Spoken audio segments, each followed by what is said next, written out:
electronic device with them, if they could please just put it onto silent, and also make you aware that public comments made during this meeting are audio and video recorded and shall form part of the record, which will be retained according to the town's retention bylaw. And for more information about that collection, you can contact the clerk's office. So for tonight's planning public meeting, so first I need an approval of the agenda for the special council meeting, which just has the one item, and that's approved by Councillor Nicol and seconded by Councillor Van Berkel. All those in favor? Opposed? That's carried. Is there any disclosures of interest on this item?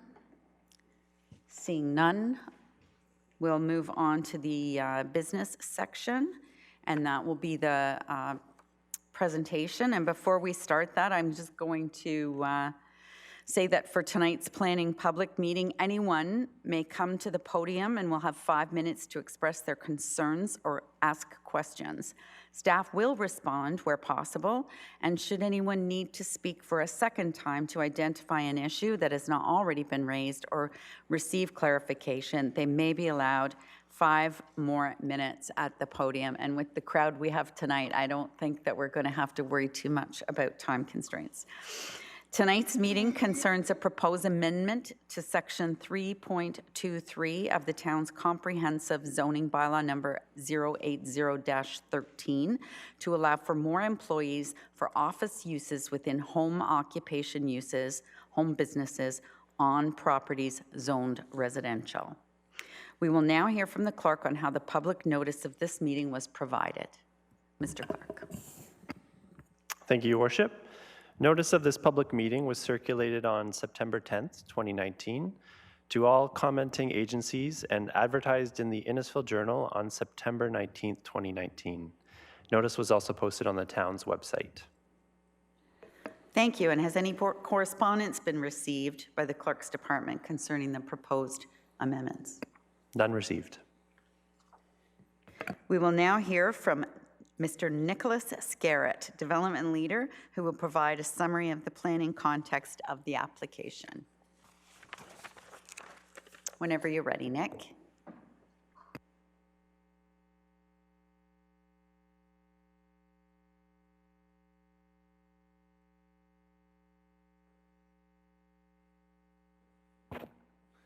Good evening, Mayor, Deputy Mayor, staff, and the public.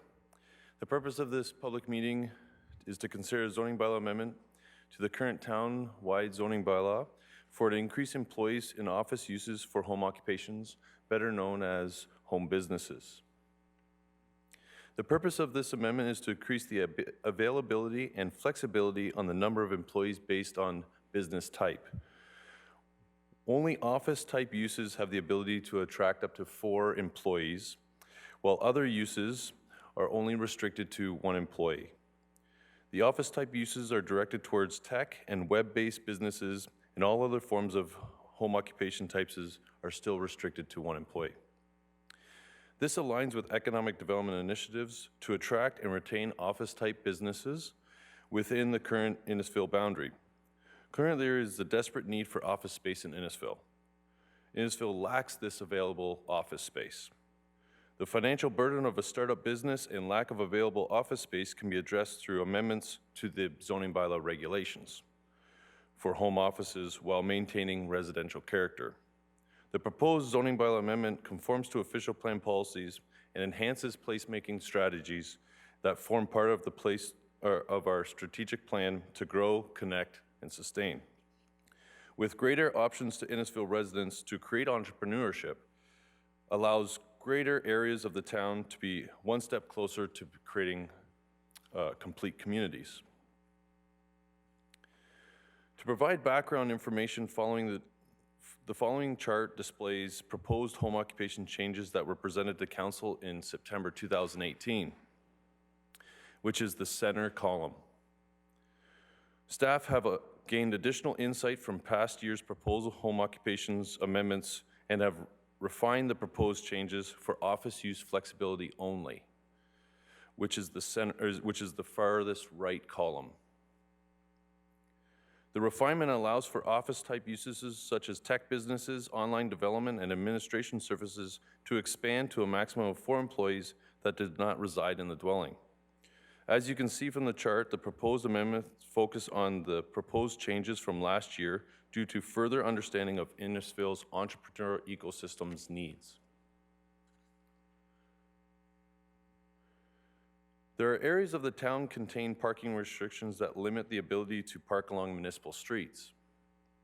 To create home businesses, parking must be provided on the property where the business is located.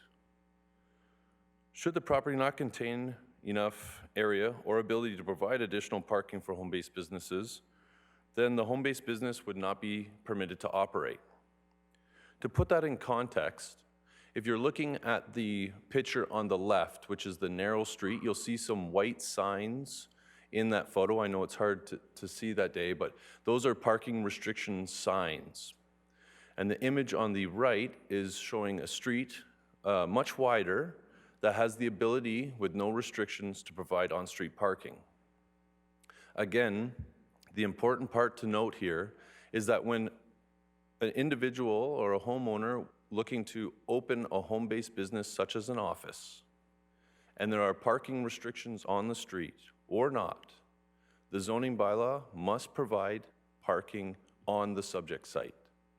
It does not talk about parking on the street. So again, the image on the left with the sign and the parking restriction there, those people would have to park on the private property or find alternate locations to park within that area.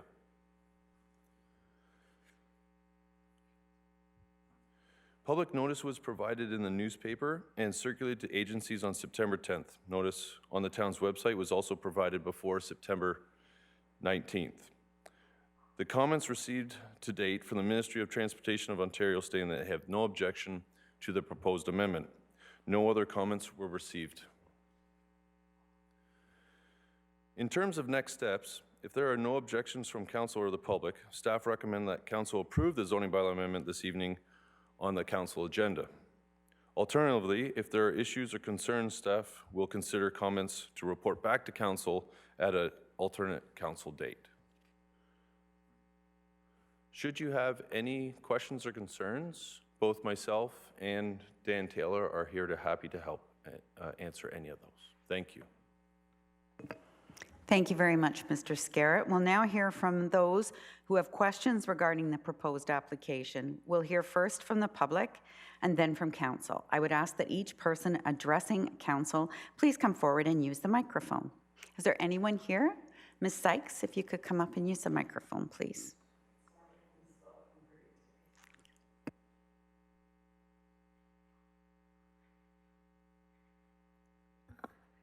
Hi. I guess I get to break the ice. I have a couple of concerns. We know who you are, but if you could just state your name for the record and for those watching on live stream, thank you. Diane Sykes. I have a couple concerns. I understand that there is no business license required, so the town will not know which homes have businesses in them and which don't. So how will they police this? Is it up to the neighbors to police this? I'm concerned because the people are allowed to live in the home. So there could be 4 or 5 people living in the home on top of 4 people who are now working for the business. My main concern, having been a member of the Accessibility Advisory Committee, I don't know of any homes that are accessible, fully accessible to someone who's disabled. So it would allow each and every one of these businesses to discriminate against someone who's disabled by not hiring them, because they will not have wheelchair accessible, even that little lip trying to get in the house. So that will be 4 more people in each one of those businesses that cannot work and do their job. The Accessibility Advisory Committee has worked so hard on accessibility, and I don't even know whether this is brought forward to them.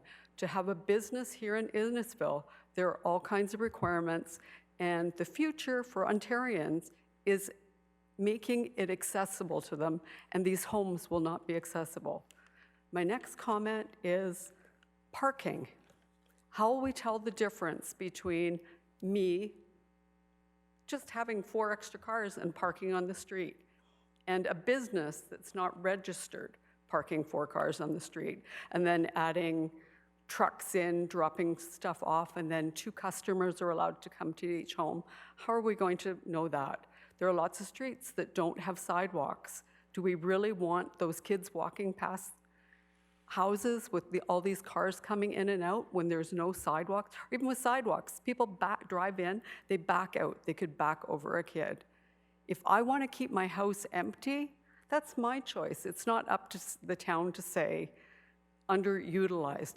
What about these businesses who've gone through the effort to make their businesses accessible for someone with all abilities, and having to pay all these different setup fees and insurances and make it safety-wise and just everything that's required, and some Johnny-come-lately who's just deciding, I'm going to run a business out of my home. There's no controls or safety nets put in place for this.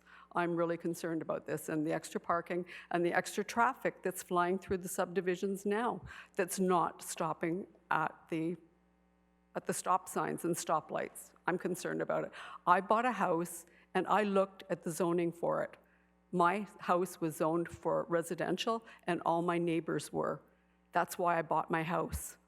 To turn around now and tell someone who might be working on afternoons that they're going to have a business running next door and they're the one who's going to have to police it because the town isn't, I don't think it's right. But the accessibility, I'm sorry. Discriminating against people with disabilities is unacceptable, and I think it needs to go back to the Accessibility Advisory Committee for all of their comments on that, because that's going to allow them to discriminate against 4 people with disabilities that might apply for those jobs in those homes. Thank you, Ms. Sykes. Any other people that have comments or questions regarding the proposed amendment? I'll ask one more time. Is there anyone else who has questions or comments regarding the proposed amendment for the housing, sorry, for the home occupation zoning amendment? Seeing none, members of council, questions or comments? Deputy Mayor Davidson. Thank you, Your Worship. As a business owner in the town of Innisfil, I just want to know that these businesses that will be starting in Innisfil in homes, will they have their tax rate increased like I do as a commercial business? Will they have a higher hydro rate for their business as I do as a commercial business? Also, will their business be registered for their home insurance, which brings a different type of insurance when it's a business insurance? It's a higher rate. So my question is, are they going to pay it the same as I'm paying as a business owner, or are they going to be excluded from that? I think we need to look at that. Thank you. Any other questions or comments from members of council? Councillor Ices. Thank you, Your Worship. It was, my comments were along the same line as Deputy Davidson. I notice in my ward in Stroud, there are buildings that were residential that have been turned into commercial office businesses, similar to what's being talked about for this bylaw. So they will be paying the commercial tax rate. I'm just wondering about the tax fairness of that. If we had a business like I'm thinking of an insurance broker that has renovated a home and it pays commercial taxes, is a bit of a fairness issue. If he could do the same thing in a residential area, how is that going to be monitored or policed, has been brought up? Thank you. I'm just going to ask if maybe Mr. Scarrett could outline what is acceptable now. Like right now, in any residential home, there is residential home occupation allowed now.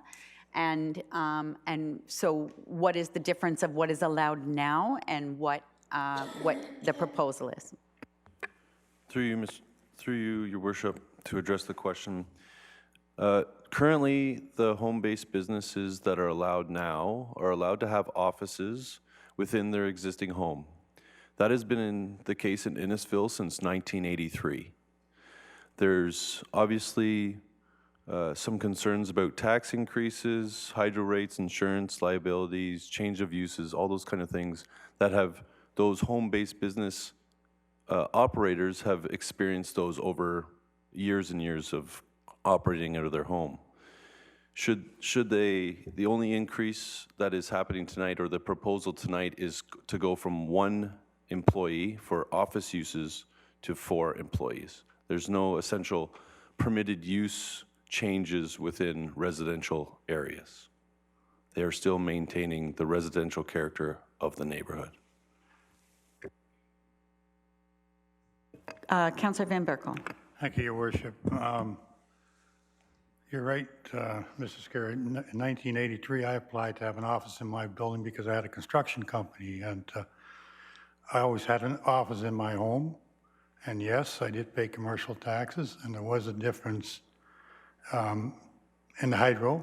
I paid more. And as a matter of fact, that part of it, because I paid commercial taxes, it was something that we could write off. So it was well worthwhile doing, and I think that's the way it is with most businesses that have an office in their house today. They need that registered so that they can claim it on their taxes. Deputy Mayor Davidson. Thank you. Just to follow up, I understand, Councillor Van Berkel, I agree with you 100%. There are write-offs we can do, but there's risk that municipality might be at. Also, my concern is WSIB, and I think just with AMO recently, we've been discussing the higher risk for municipalities for insurance. If there's 4 employees working in a residence and maybe that business is not registered with WSIB, those employees get hurt leaving that residence, whether it be town property or not. Are we impacted in that way? Because our WSIB is based on a higher risk. Councillor Van Berkel. As a business owner at the time, we didn't have to pay WSIB, but we did have to have insurance. I mean, that was mandatory. And we did have insurance. I mean, workman's comp, as an owner, I broke my leg. They weren't going to pay me anyway, so I didn't bother with it. But we did have an insurance, yes. And that was mandatory. So I just wanted to make a couple of quick comments, and then I'll go to you, Councillor Orsatti. So I believe the reason for this program is because we've been investing money in homegrown businesses, getting businesses to start up here in Innisfil, and then grow to the point where they can, you know, go to a commercial operation and go to a regular office. And I'm going to give you one example, and it's a bookkeeper who has been in town for, I'd say, 20 plus years now.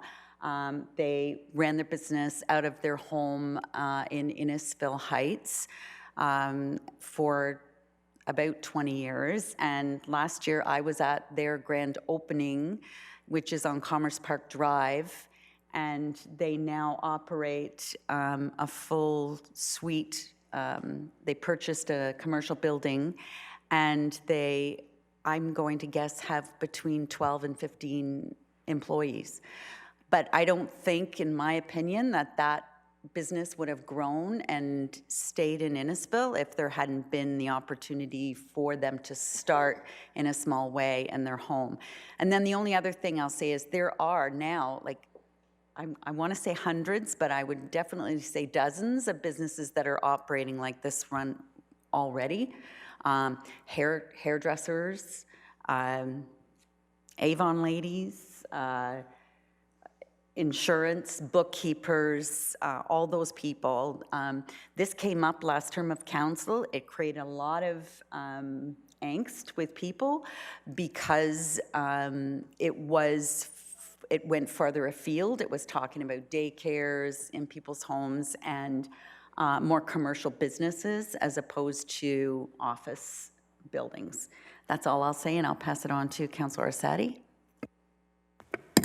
Thank you. I guess I'd just like maybe Mr. Scarrett, if he's able to answer about the home-based business.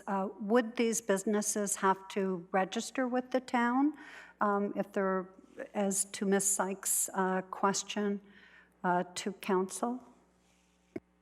Mr. Scarrett.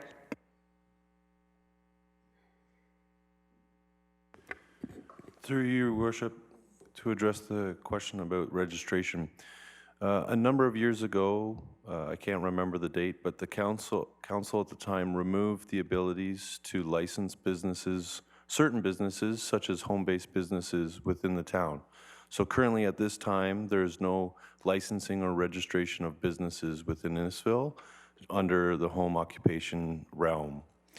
To note that when a potential operator of a home-based business wishes to make any dwelling or residence accessible, our building department would be more than happy to facilitate a building permit to make that home accessible for their needs or their clients' needs. Councillor Thadi. Thank you. Just have a few questions. So would there be, is a homeowner required? And I don't know if Councillor Payne, being on the Accessibility Committee, knows the answers to this. Would they be required in a home to have accessible entrance and washroom? Mr. Scarrett. Through your worship, currently under the Ontario Building Code, for a single dwelling would not require the structure to be designed as an accessible building. Should that homeowner wish to provide those services to those clients or staff members, they would take the necessary permits out to renovate that existing space to do so. Councillor Sadi. Thank you. So then just clarification, that's different than in a commercial building that would be in the town. And I know, as the mayor had said, there's probably hundreds of home-based businesses in the town, and many people use them, hair, health, wellness. We use an accounting service that's based in their home. And small businesses do have to have WSIB. My husband's an electrician. You have to have WSIB. That's to protect yourself. And if you have any employees, because you don't want to be sued, and as well as insurance. So it's in the homeowner's best interest to have that. I just wonder how.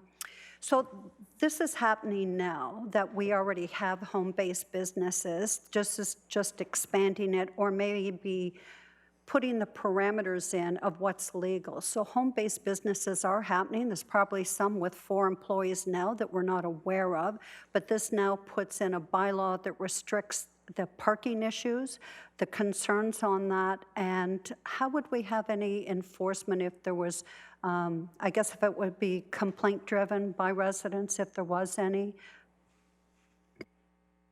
Mr. Scarrett. Through your worship, yes, Councillor Sadi, you are correct. It would be governed by complaint-based regulations.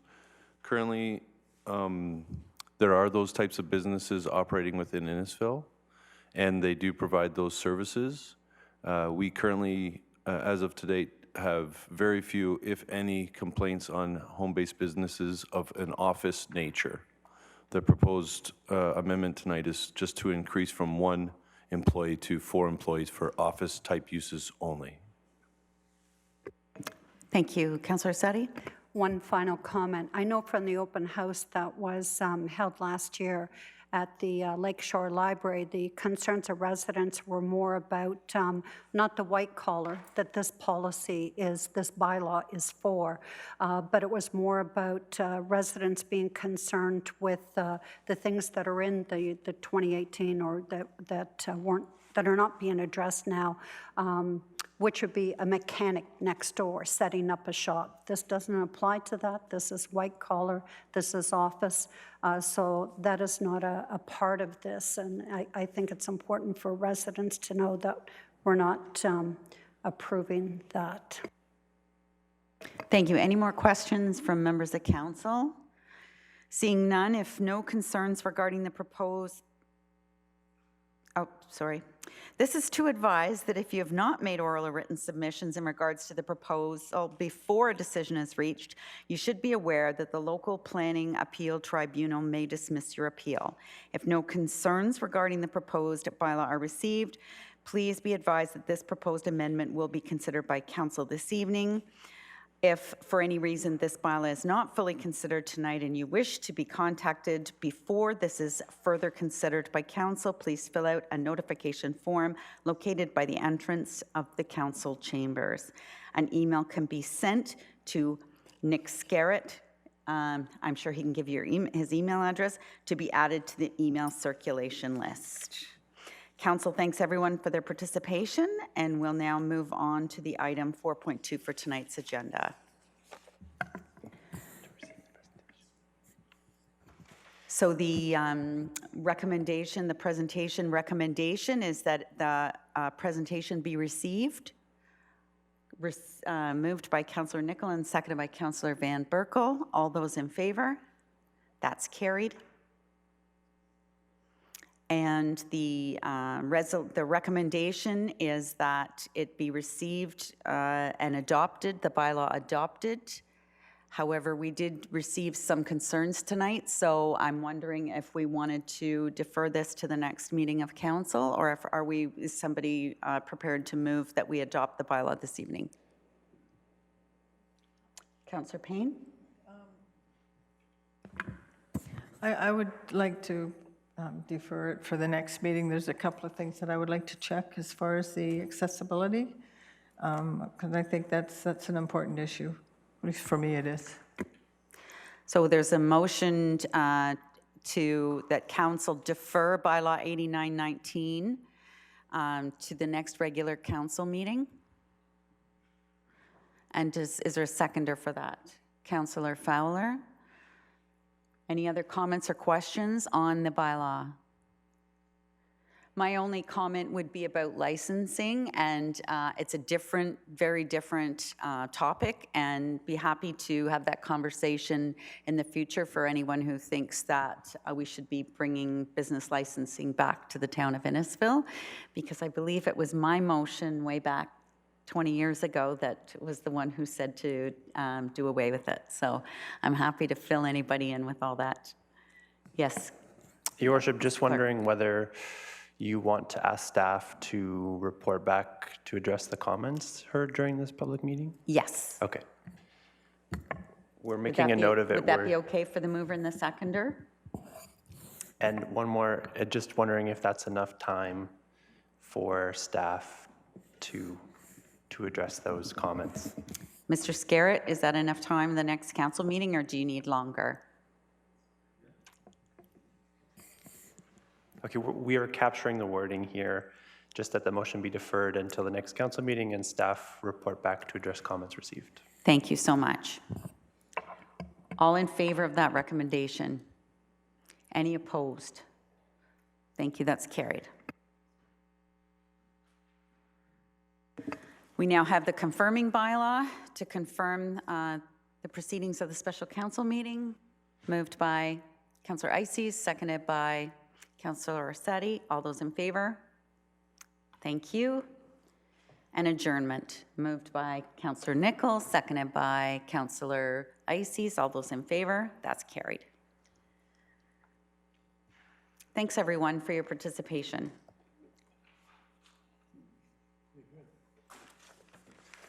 It is now 7 o'clock. So welcome to everyone for the regular council meeting of Wednesday, October the 9th. We have quorum. Sorry, I was remiss in saying that Councillor Waters did send his regrets for tonight's meeting. And I will then call to order and remind everybody that this meeting is now open, and that if you have a cell phone, please set it to silent. Public meetings made during this, public comments made during this meeting are audio and video recorded and shall form part of the record, which is to be retained according to the town's retention bylaw. I want to welcome everybody here for coming, and staff and council, and those that are watching online. Thank you so much. So now I would ask for an approval of the agenda. Oh, sorry, I guess we need open forum first. I missed open forum. Do we have, thank you.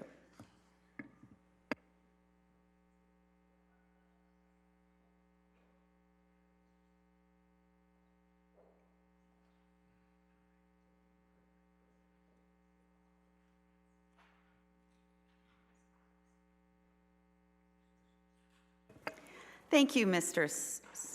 Parkin. I almost called you Mr. Sykes. Thank you, Mr. Parkin. The first open forum item is Diane Sykes under item G3, which was an item that was added to the supplementary agenda. And Ms. Sykes, you have 2 minutes. Thank you. Your Worship, Council, and staff, I'm before you requesting that the additional fee of $300 plus interest for fence viewing be waived for the town of Innisfil. On October the 23rd, 2019, letter to the town of Innisfil requested waiving the additional fee of $300 plus interest because fence viewing had been approved on July 16th, 2018 before DSR 123-18. May 28th, 2018, I applied for the fence viewing. July 16th, 2018, I received a letter from Mr. Parkin, Manager of Legal and Clerk Services, confirming the August 8th council meeting is to appoint new fence viewers and schedule future date. What this means to you, since there are no council meetings held in July, we will proceed to go before council on August 8th, 2018 to appoint new fence viewers. I will be in touch again to notify you once a date and time has been scheduled. Thank you for your patience as we move through this slight delay in the process. August 8th, 2018, DSR 123-18, prepared by Mr. Parkin 3 weeks later. Manager of Legal and Clerk Services, Town Clerk.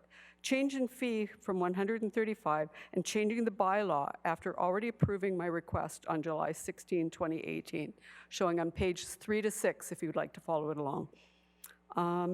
Number 3, to appoint fence viewers in the short term for purposes of being able to properly process an application, being me, mine and only mine.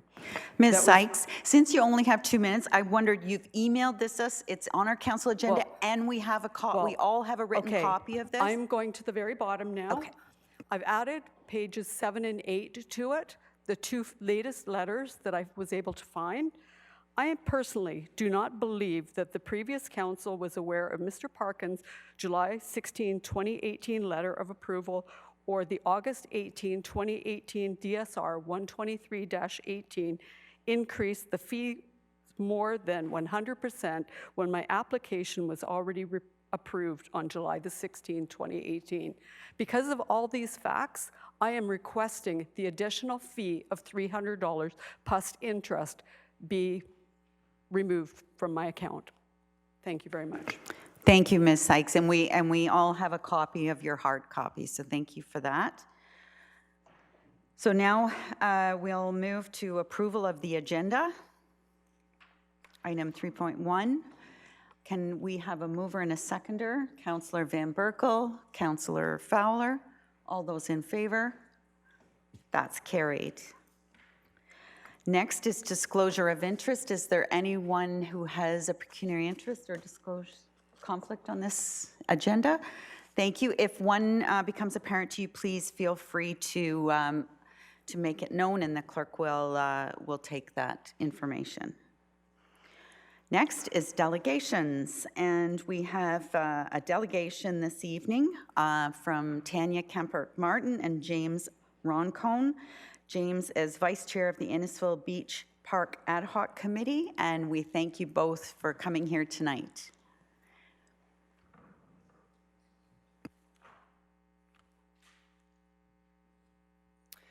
Good evening, Mayor Dolan, Deputy Mayor Davidson, and members of council.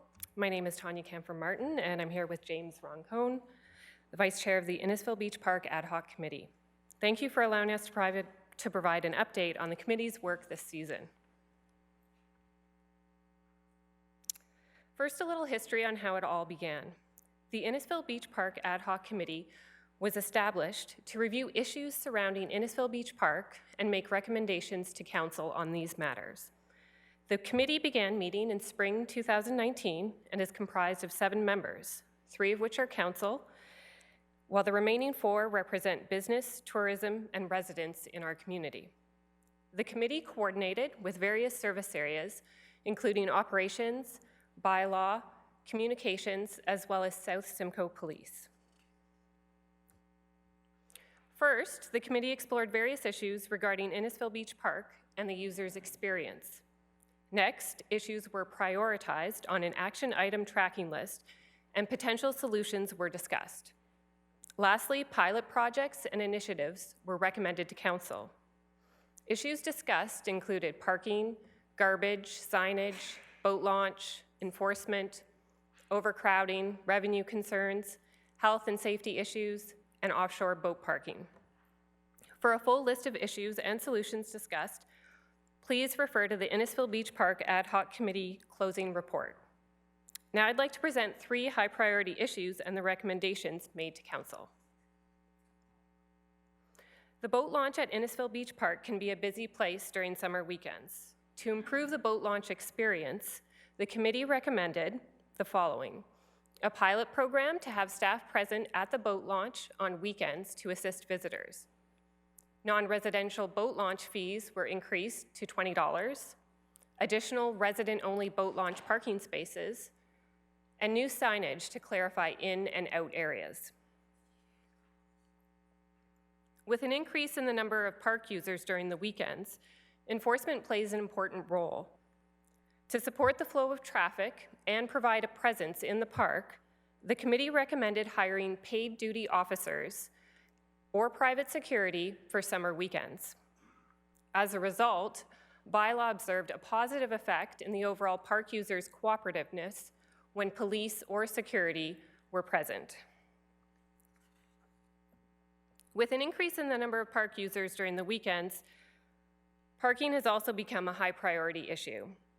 To reduce parking congestion around the park, the committee recommended a resident-only parking pilot on weekends and stat holidays. Resident-only parking signs were installed on streets within targeted areas. Due to budget and time constraints, only limited signage was installed. The committee also felt that it was important to engage with residents and businesses both prior to and after the implementation of pilot projects and initiatives. Engagement with the community was led by communication staff and included a mail-out to inform affected residents about the resident-only parking pilot, an online forum to gather public feedback, a survey to capture our local business community's perspective on the parking pilot, a Facebook poll to get a better understanding of the parking pilot from the public's point of view, and a survey to engage with boaters utilizing the boat launch. The committee will continue to meet over the winter months to address outstanding concerns and discuss improvements, which include using walk-in study results to evaluate a pay-per-head system, receiving feedback from the resident-only parking pilot to adjust accordingly, and reviewing the Innisfil Beach Park Master Plan engagement to get a better sense of community feedback. Thank you again for this opportunity to share the accomplishments of the Innisfil Beach Park Ad Hoc Committee. James and myself would be happy to answer any questions at this time. Thank you both very much. I just really want to thank the entire committee, including our illustrious chair, Chair Orsatti. This is a tough one, and while members of council understood, when we ran for council that we were going to have a pretty thick skin from time to time, people like yourselves from the public who volunteer to sit on this committee put so many hours in, take criticism from the public for trying to make improvements, and for taking your long weekends to wander through the park. It's very much appreciated, and your help has been outstanding. So thank you for that, and for all of the committee members that were not able to be here tonight. So I'm going to open it up for questions and comments, and I'm going to start by asking if Chair Orsatti had any remarks. Thank you very much. Well, Tanya and James, thank you very much for the presentation. I have been encouraging people to read the report and tune in tonight to listen to the presentation, to hear the work. You know, every community, I think there's a couple things that happened. Residents are so passionate about the park. We have growth issues with growth with our community and population size and use of it. And that's the draw to the community is our lakes and as part of the area. And the struggle that we have is no different, as we've recognized, than any other community in Ontario or across Canada that has waterfront parks, because we're all struggling. And I think even our deputy mayor had commented to the media recently about the struggles of balancing the parking issues and growth and use. And committee members, I have appreciated your passion and willingness to come up with solutions and pilot great ideas. And I think it's important for residents to know that there's a separation, that this committee is not working on the Parks Master Plan. It's in collaboration with it.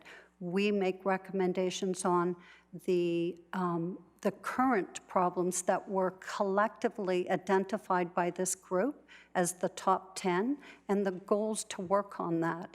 And I think that the committee members have done a great job. I want to thank each of you and the members who aren't here today for your hard work on that.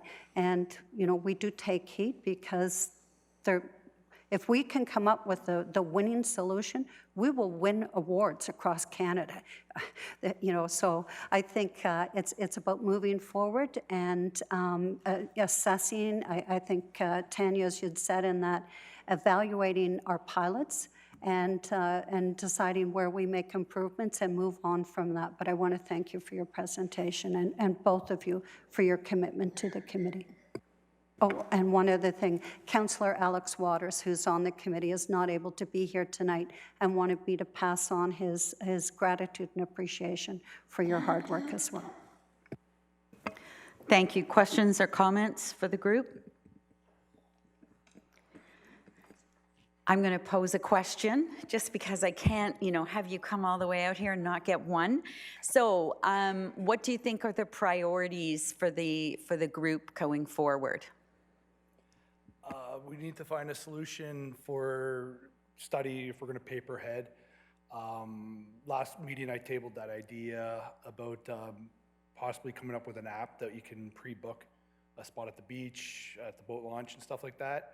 I don't think the solution is to make it private, residents only, or to put up a fence. But I think if we can control the parking lots with technology, and that way you could book a boat launch spot a day before, I think that alleviates everything moving forward, or at least if we can open that discussion. Deputy Mayor? Thank you, Worship. I like your idea of booking your boat launch. I go to a particular park somewhere, and if we want to book a barbecue pit, we actually book it online as well. We book that barbecue pit. It's booked in our name for a time period of time. We have to leave it as clean as we got it when we arrived. And I think we put a deposit down. If we don't leave it as clean as we got it, then we lose that deposit. So I think the boat launch maybe could be expanded. From what I've read in the report, you're keeping the barbecue pits. So we could also look at that as well as a way of controlling the area. So I appreciate that and your hard work you're doing, okay? Thank you.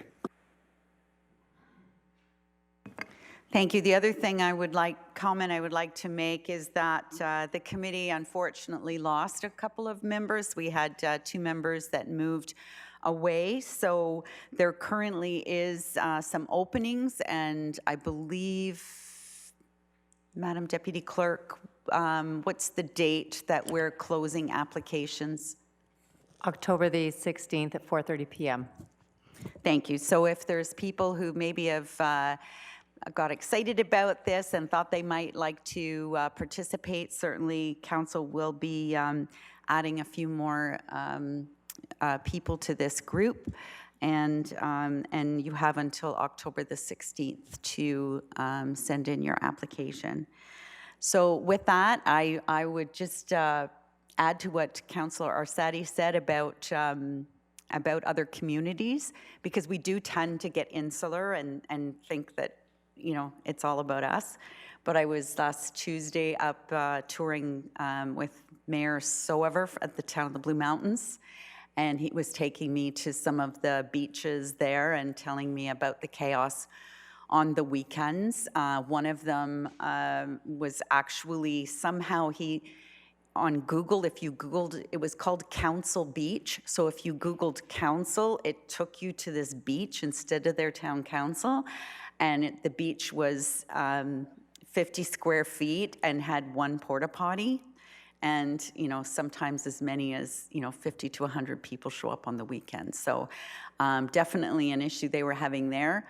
I might have already mentioned at this table before, I had the opportunity to go up to Wawa last summer, and I was touring some of the beautiful beaches with town council there right on the shores of Lake Superior, and the people there were complaining about the garbage and people disrespecting their property and parking badly, and they actually called them, it was the city people that were coming up and causing all the trouble, and of course for them the city people were the people of Sault Ste. Marie. So it really is an issue town-wide or province-wide and probably farther. And so I just wanted to point that out, and that we're going to continue fighting the good fight and making these improvements one step at a time. And as long as we all work together, I know that we can make that happen. So thank you again for being here. And I've got a resolution that the delegation regarding the Innisfil Beach Park Ad Hoc Committee closing report be received as information along with item B2, the Innisfil Beach Park Ad Hoc Committee report 09-19 dated September the 17th, 2019. And that's moved by Councillor Orsatti and seconded by Councillor Van Berkel. All those in favor? That's carried. Thanks again for coming out. Thank you. I know, James, you had to reorganize your whole night to be here, so I appreciate that very much. Next item on the agenda is the County Council, Municipal Association and Conservation Authority Committee updates. Deputy Mayor, did you have something from the county? We actually agreed on a vote yesterday by accident. County moved forward with help supporting the YMCA and building a new hub in downtown Barrie. We did put some stipulations in that to receive the $2.5 million, they have to meet the requirements with the Youth Haven requirement, I think we put in there, and there was one other requirement there. That they go forward. That they just go forward in that direction. So I think that's good for rebuilding that certain core in downtown Barrie and working with youth in general and transient youth. And it was so funny, yesterday I spoke about the opioid crisis happening in a town called Peterborough. Tonight on Global News at 5:30, they were in the town of Peterborough speaking about the highest epidemic of opioids being used in a small town. And these kids usually come from the city or outlying country, rural areas. They head to the closest hub, and that's where they look for help, try to reach out, can't get it, whatever. So hopefully this YMCA hub, when it is completed, can help alleviate some of the problems with our youth and transient youth. So thank you. Thank you. And the only other thing I'll add to Councillor Davidson, because we're councillors at County Council, both of us, was that the community paramedics Simcoe County Paramedics won a community paramedic award for their home visit pilot project from the Family Health Teams of Ontario, and it was presented to them by Minister Elliott. This is a pretty high award across Ontario, and it's for the pilot project that we run in some areas of the county where paramedics are proactive and go and do home visits to residents who are regular users of their service. Anyone else have comments? Councillor Nickel. Thank you, Worship. Just at the last NVCA board meeting, the board actually approved the budget It will be circulated to all member communities if it hasn't already. The budget itself began at a 7% increase, and the staff and the board were able to whittle it down to a 2.7% increase, even with that lost government funding. So quite admirable of the staff there and the board to be able to get that done. Thank you, Councillor. Anyone else have a committee or association comments? I have one, and that was I went to an AMO board meeting last Thursday and attended the retirement of Pat Vanini. Pat Vanini's been the executive director of AMO for about the last 12 or 13 years. She's the face of AMO across Canada and a valued employee, and going to be hard shoes to fill, but I'm very excited for her to now be stepping into enjoying retirement. The other comment I would make is regarding founding a program that AMO's come up with in a way that allows municipalities to invest their reserves in a way that can actually earn them some interest and therefore create a revenue that doesn't have to come from taxpayers. It's called One Investment. And I think there's about 7 founding members from across Ontario, and Innisfil is one of those. And I received glowing comments about our treasurer, Lockie Davis, and the amount of work it took into putting this program, starting it from the ground up. And so on behalf of Judy Dizelle, Lockie, I was to thank you publicly for all of the work that you put into the One Investment. And again, Innisfil is on board of being a founding member of this really important program across Ontario. Thank you. Next, we'll go on to the consent agenda, and the items on the agenda I'll run through, and we'll pull the ones that we are wanting to speak to. So item A1, the special council minutes, September 18. A2, the special council meeting minutes, September 25th. Next is the regular council meeting minutes of September 25th. B1, the Innisfil Accessibility Advisory Committee minutes. Councillor Payne. Yeah, I'll pull that, please. Thank you, Councillor Payne. Next is the Innisfil Beach Park Ad Hoc Committee report from September 17th. Excuse me. Next is the School Zone Traffic Safety Advisory Committee report from September 24th. I'd like to speak to that, Your Worship. Thank you. Did you want to pull it or just speak to it? No, I'll pull it right now. Pull it. Thank you. Next is the roads bylaw, which we deferred for a couple of weeks to get extra comments. Next is the staff report regarding, sorry, Councillor Setti. Thank you, Your Worship. I just have a question on that. Do you want me to pull it and ask later? No, if it's just one question, okay. Go ahead. Mr. Inwood, what is the communication process for advising residents of a change in their responsibility for snow plowing and the cutting of boulevards? Mr. Inwood? Through you, Madam Chair, to Councillor Sadi, I'm looking across the room at Mr. Keogh, who's joining me. We have had some discussions, but I'll let him provide some insight into the communication plans. Thank you, Mr. Keogh. Thank you, through your worship, to Councillor Sadi. Like this, we have a calendar throughout the year of all the things we have to communicate to the public. So this is going to become part of that. So certainly, with the winter months coming, that's going to be a big time to actually remind residents about their responsibilities for clearing their driveway. And then when we move into the summer months and the warmer months, we again communicate again. Again, it's done in a timely manner. For anything like this, we tap into all our channels, like our website, our social media, the electronic signs, really everything that's at our disposal, the newspaper, for something that's so significant, which is definitely the case here. I can assure you we'll be like basically across the board. Did you want to pull it, Councillor Sadi? I'll pull that item, thank you. Next is item C2, that is the staff report regarding the 7335 Yonge Street and the offer of compensation.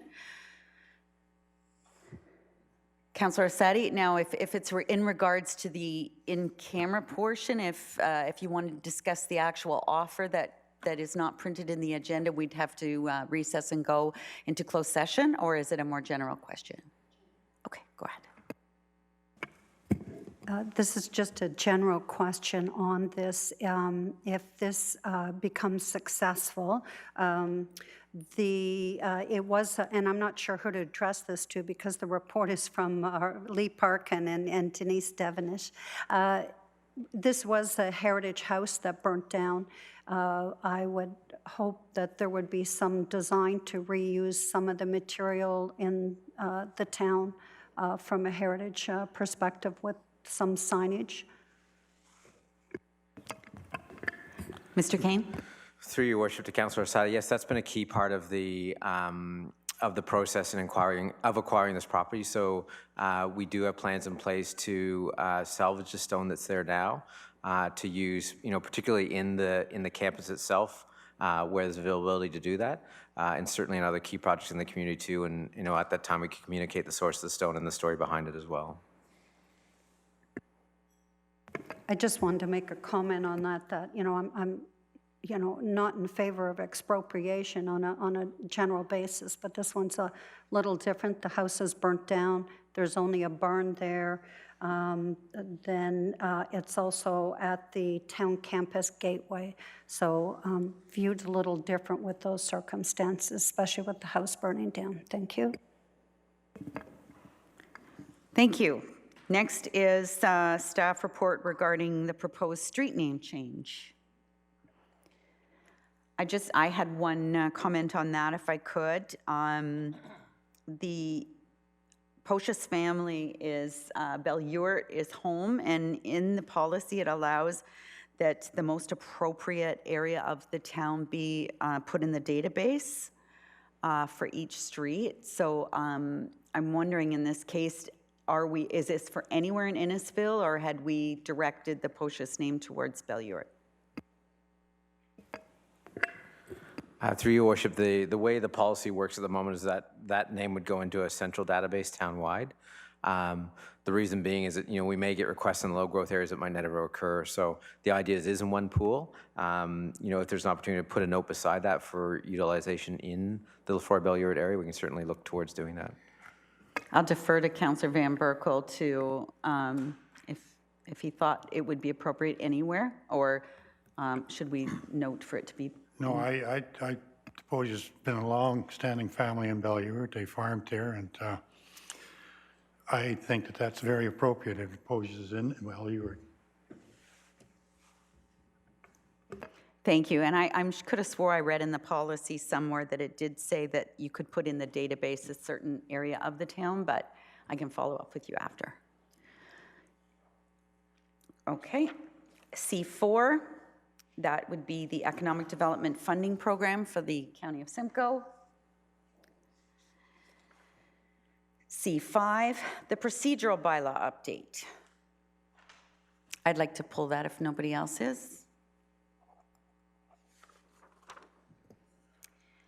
C6, the recommendation for the 7th line zoning bylaw amendment. Councillor Ices. I'd like to pull that, please. There's no staff reports for information. Bylaws, we have one single bylaw. Seeing no comments. Next is correspondence for action, none received. And next, there's 3 items of correspondence for information. Does anybody want to pull any of those 3 items? Seeing none. The consent list continued.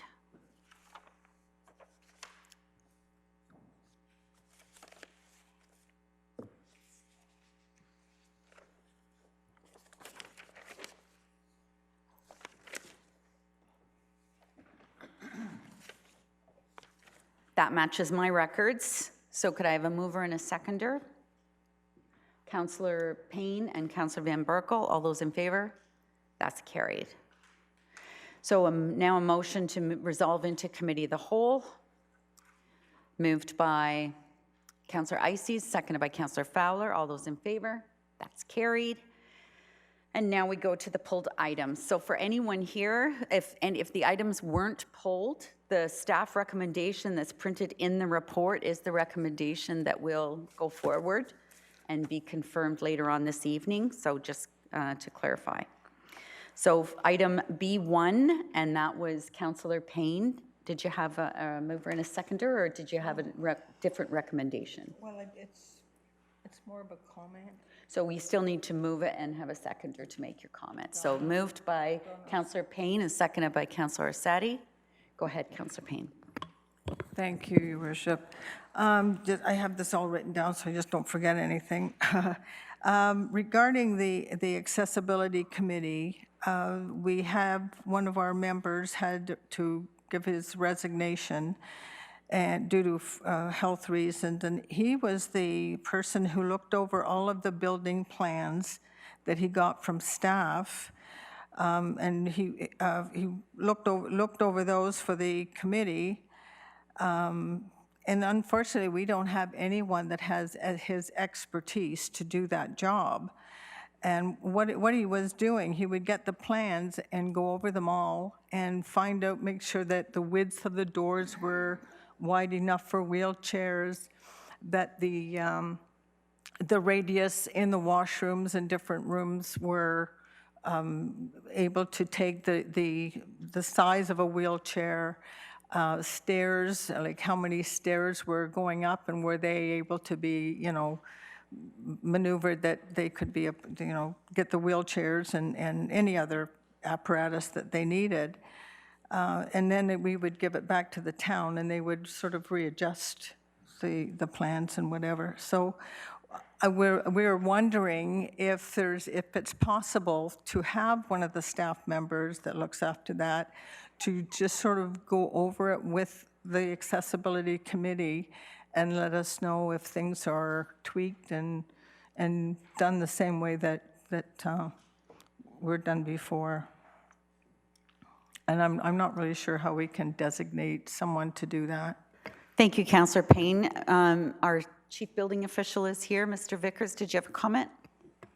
Through your worship to Councillor Payne, we have plans examiners, and that's part of what we do because the accessibility requirements are spelled out in 3.8 of the Ontario Building Code, and so it's part of our plans review on an ongoing basis. So we'd probably be happy to talk to your committee and let you know what we do as part of our everyday job. Because those are minimum standards to us, and not everybody agrees with them, so we do get into discussions about achieving those things, but that's a given for us. Okay, that would be good. So we could set up maybe for, I can contact you later, and we can set up a meeting time with the whole committee, and you can, or one of your staff could do that? Yep. That would be wonderful. Thank you. Okay. Thank you, Councillor Payne, and I'm sure the committee coordinator can organize that.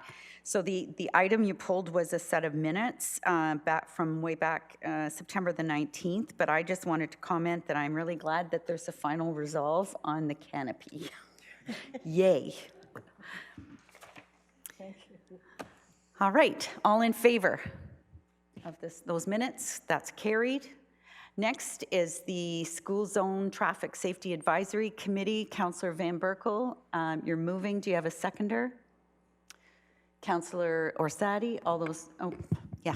It's okay, you can be in favor. Thank you, Your Worship. The reason I pulled this is because we got an email for some clarification for the last meeting that we had from one of our members, Ms. Carlene Doyle, who couldn't be here tonight. And this email went to Mr. Jacobs, and I wonder if he could comment on some of these items and clarify them for us as well as for Ms. Doyle. Your Worship, through you to Councillor Van Berkel and to members of the committee and the public. We did receive correspondence from a member of the committee just with some points of clarification. Ms. Doyle was recommended to be appointed to the Simcoe Muskoka. Is very exciting, their active transportation committee, and she just made a point that just in case that she's not able to attend a meeting, that the committee appoint an alternative, and I think that's certainly something that we will raise at our next committee meeting. And her second point is that in regards to part of our community the town's community engagement process, that there are a traffic safety component of it, and she would just like to ensure that if there are any comments that are logged onto our community, the community engagement piece, that they be coordinated with our customer service so that they're properly tracked and logged. And that's something that we are working with our customer service group to ensure that that happens. Thank you. All right, thank you, Mr. Jacobs. I think that's all we needed to cover in here to get clarification on this. Thank you. Thank you. And if I recall, it was the committee member, Linda Lombard, that agreed to be the alternate on the committee. Yeah. Thank you. Any other questions or comments? I have to say this is another heavy lifting group, another huge mandate, and again, something that plagues municipalities across Ontario. And there's a whole bunch. It's almost overwhelming that what we're dealing with, but we are picking away at it one bit at a time, and certainly the extra gas tax funding we got from the province, from the federal government. Let's make sure we thank the person who's giving us the money. It was the federal government for the federal gas tax that we'll be able to do some more with traffic calming. Anyone else has anything to say? Councillor Setti. Thank you. Yes, just while it's pulled, recognizing the hard efforts of everybody that sits on that committee, because as you had alluded to, it's another one of those hot topics throughout Innisfil. It doesn't matter where you are, traffic safety is a concern. And we're very pleased to be working with the Simcoe Muskoka active school travel, because that addresses getting children and parents out walking to school, if only it's one day a week, because that also helps with our environment, our ozone layer, parking issues, and so I really look forward to that. And we do have items coming up for our next meeting, a committee meeting on discussing surveys, communications with staff, and pulling data on the speed data collection signs. So just letting the public know that we're working hard on that and making small steps. And sometimes it is frustrating when we can't get what we want, but there's a lot of reasoning behind it. And we sometimes have to accept that, and just after having reviewed all the data and input, and we really appreciate the assistance of staff on this committee because they invest a lot of time, a lot of data, and a lot of cooperation. And so I just want to recognize that. Thank you. Thank you. Anyone else? Seeing none, all in favor of the recommendation? That's carried. Next is Councillor Arsati, the roads bylaw. Thank you. My seconder is Councillor Kevin Ices, and not looking to change the report right now, but just want to start some dialogue and debate, or just with council, clarification on some of the items. So looking at the communication process, I guess I'm just concerned that this would start this year in a snow season, and with the communication, I'm thinking that as a resident, if I just have to rely of going online to a website to know that I'm now responsible to cut the grass on my boulevard and shovel my sidewalk in front of my house. Many residents are doing this now anyway and have planted flowers, cut the grass, and take great pride in that. I'm a resident that has a deep ditch in front of my home, and we maintain it, we weed it, we even fertilize it to make it, nice and look good. So different areas, older areas are faced with deep ditches. Newer areas have boulevards and sidewalks to maintain. And I know other communities I believe other communities that you've checked into, Mr. Inwood, also have a policy where they remove snow. The residents are responsible for snow removal and boulevards. I'll just start with that first question. Mr. Inwood, if you could just, while answering Councillor Orsatti, just confirm that our sidewalk plows are still going to be on the road. Thank you. I don't want to get 100 emails tomorrow. I'll start with that one, Your Worship. It's a very easy one. Our sidewalk plows will continue to plow all sidewalks across the municipality. So, and to answer your question, Councillor Orsatti, our legal team, in their wisdom and great searching capabilities, have confirmed countless municipalities across the province, specifically within the Greater Toronto area as well, including Toronto itself, that have similar provisions with respect to boulevard and sidewalk maintenance in front of their homes. Councillor Orsatti? Sorry, so just going back to the sidewalks. The sidewalks in front of homes, residents are not responsible to clear the snow? Through Your Worship, Councillor Orsatti, they are responsible. However, our units will be in the areas. There are sections that will not be in front of someone's home, so we will still be passing across the sidewalks to cover all areas. The town has a responsibility and is ultimately held accountable for making sure that all roads, all sidewalks are cleared in the wintertime. So this will be in addition to the residents' assistance in clearing their own sidewalks. Councillor Orsatti. Thank you. And is there bylaw, because this is a bylaw, so would they be receiving a bylaw infraction if this is not done? And how would there be forgiveness and notification of changes in a first year to advise residents that may not have seen that information? How would you handle that, Mr. Vickers? Mr. Vickers?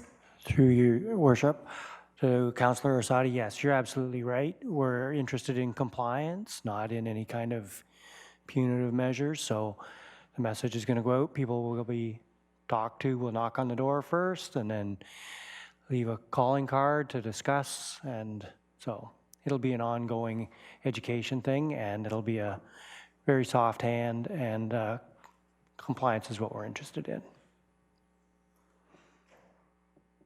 Mr. Keogh? And just through Your Worship to Councillor Orsatti, I'm more than happy to scale it up a little bit and look at maybe some additional signing throughout the community, perhaps in some of our busiest areas. We've done that before. I don't know if you recall for the Innisfil Beach Park Master Plan survey, that was something we felt really strong. We wanted people to see that and come to our website and do that survey. So, one of the gold standards we use to get even more people to see something is signage. We just know it works. So I'm more than happy to take that back to my team and maybe take a look at setting up something really simple in the community, just maybe 4 spots, just to inform them of that change in the bylaw. Councillor? Thank you. I think residents would appreciate the more that we can get the communication and the message out there, even notices in all our libraries, because that's spread throughout the town, as well as starting early on the websites. One question, Mr. Inwood, on the class permits. There is fees for the permits, and Class 1 permit was for, I'm just trying to find my page in here, for street closures for a barbecue, a street party, a parade, I think was in the Class 1. Is there a fee for that one? And then I believe if you could just cover the insurance that was required on that, if you could just help explain that one, thank you. Mr. Inwood. Thank you, Your Worship.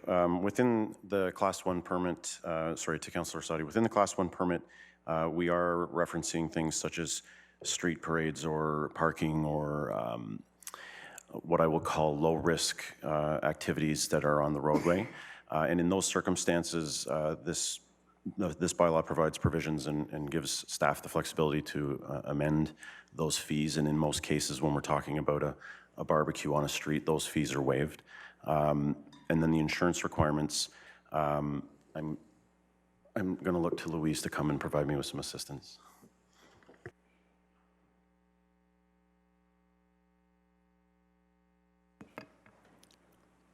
Thank you, Ms. Verbosch.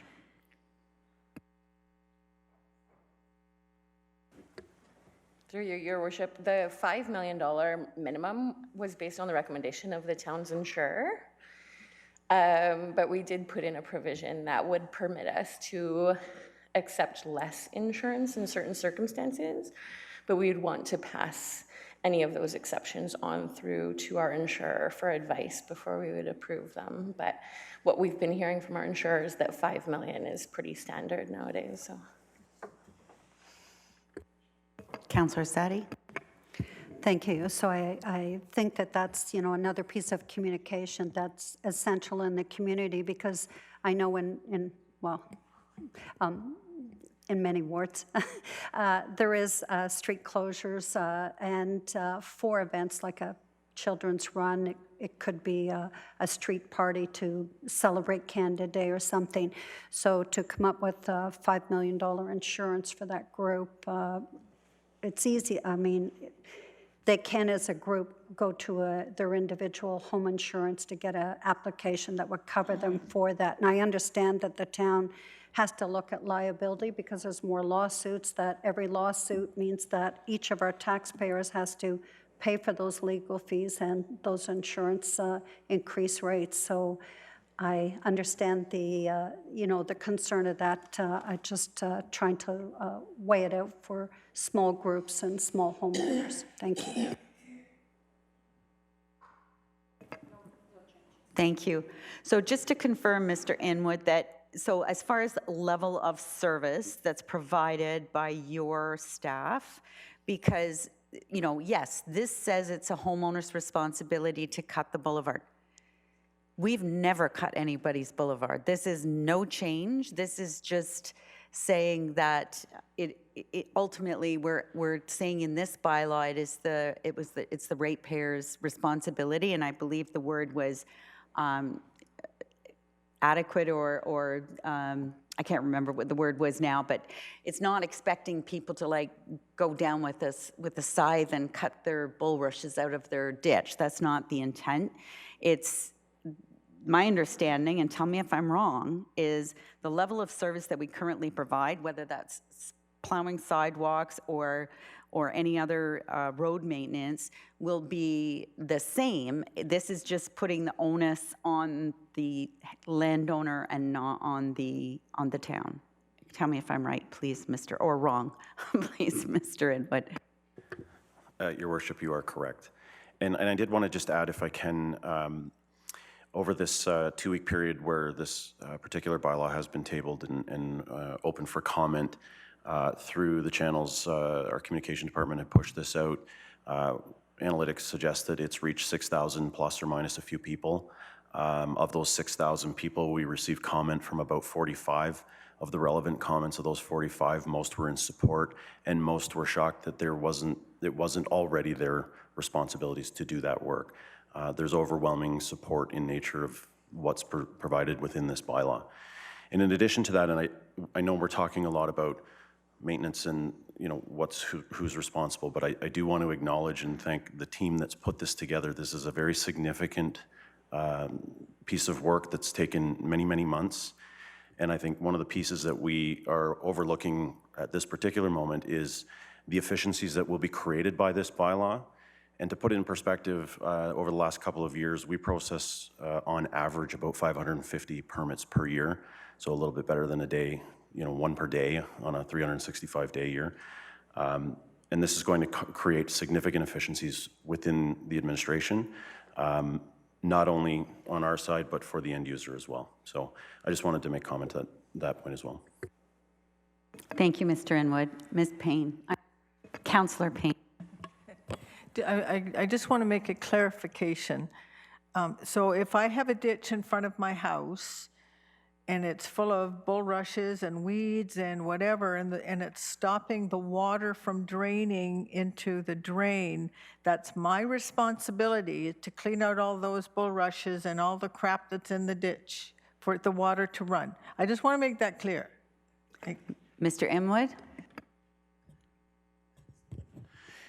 Through your worship to Councillor Payne, though that work remains the town's responsibility. It is from the back side of the ditch up that is the responsibility of the homeowner.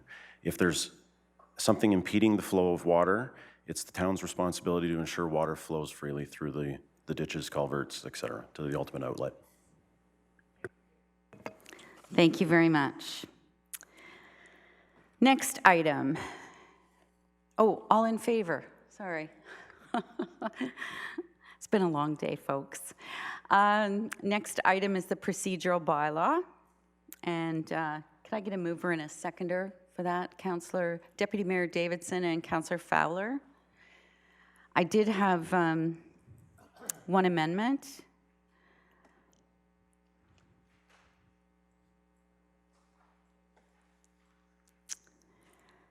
So this amendment was, I need a mover and a seconder for this. This is about speaking time permitted, and it's about basically being more, giving more leeway to council to allow people to go over their 5 minutes. So could I have a mover and a seconder?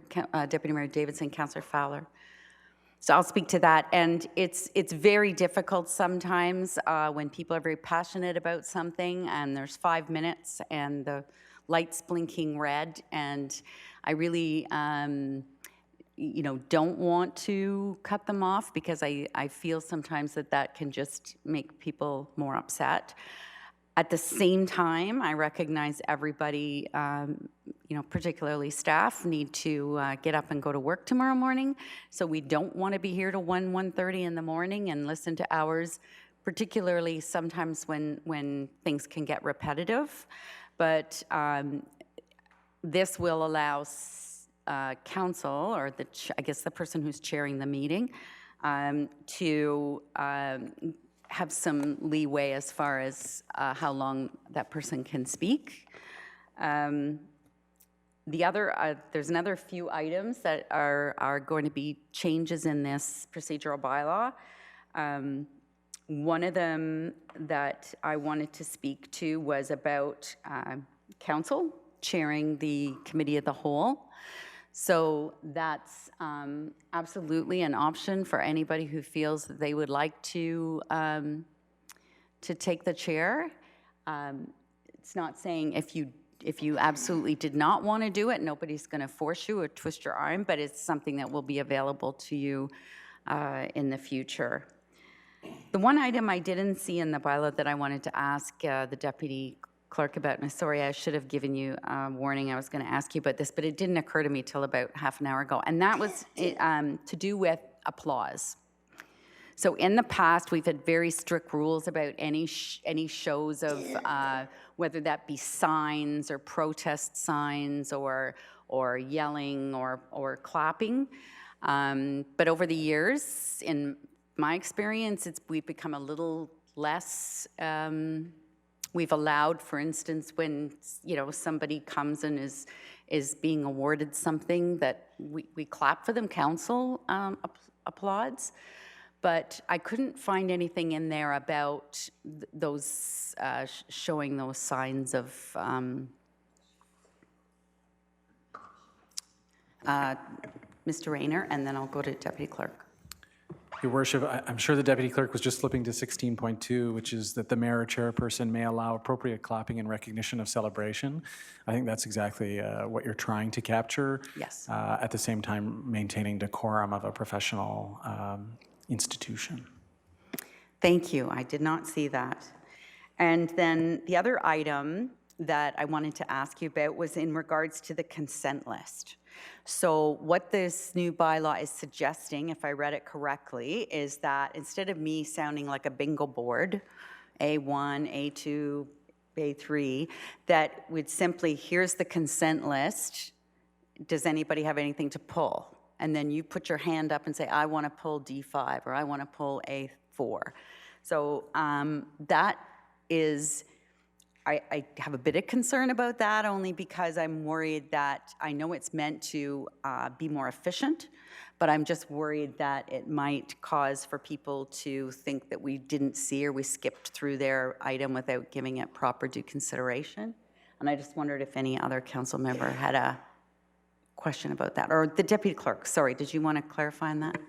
Thank you, Madam Mayor. That is a practice that is followed in many other municipalities, and in many cases, it can allow the attendees to better understand what is happening.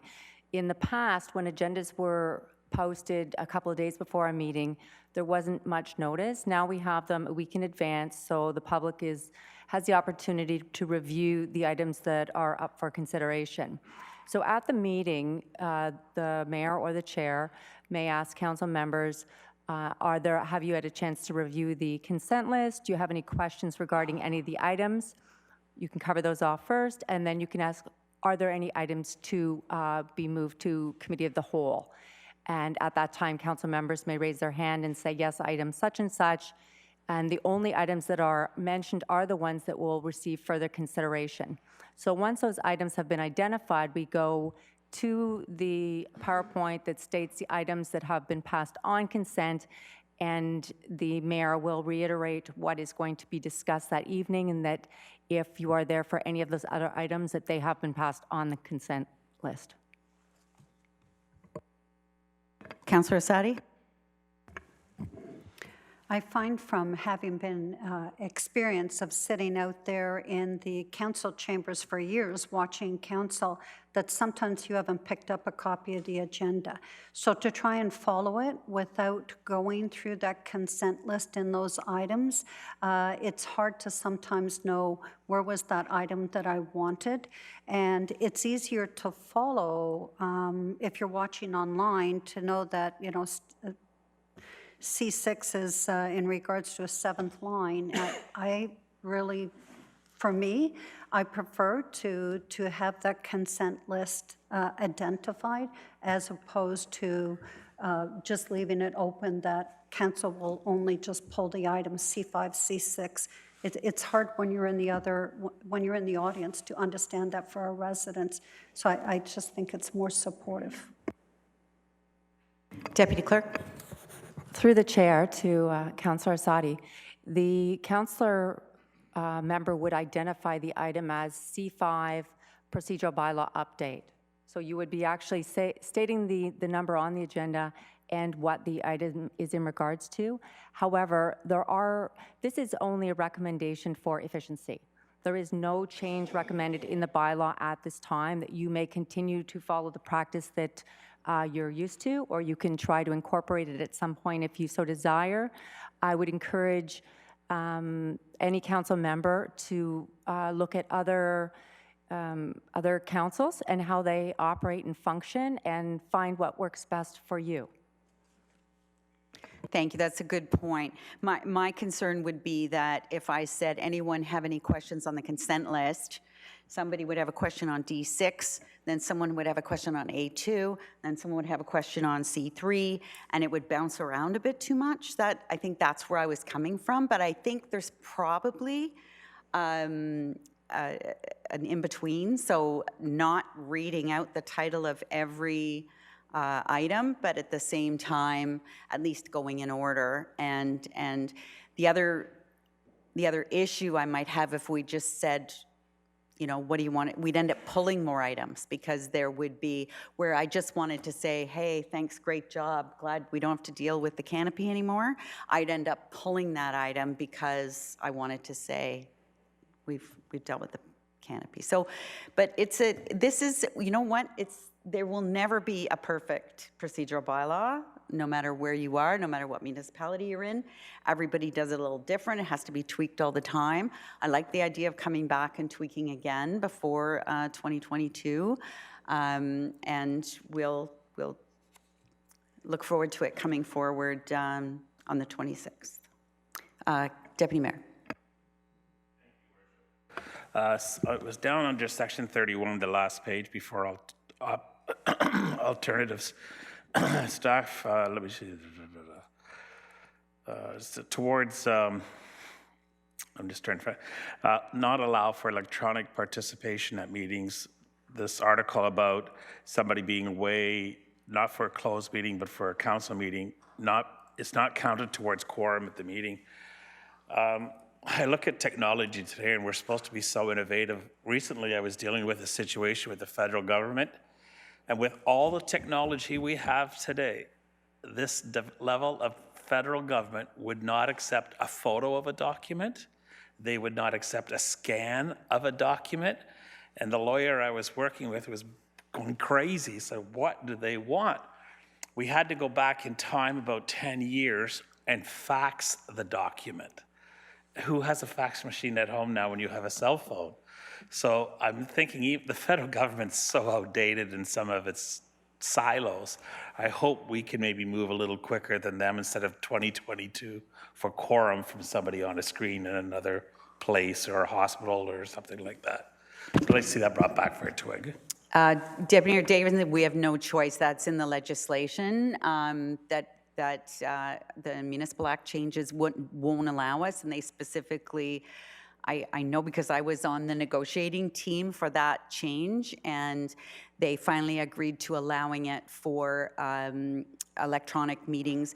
It was particularly the Northern Ontario municipalities that were really pushing for that. Sometimes, you know, it's a 2-hour drive to a council meeting. So so that was one of the North was really pushing for it. So they went as far as to say, yes, they can attend electronically, but not, and definitely not in a closed session. Any other questions or comments? Seeing none, all those in favor of the amendment? That's carried. And in favor of the motion including the amendment? That's carried. Thank you. Next is C6, and that's Councillor Ices.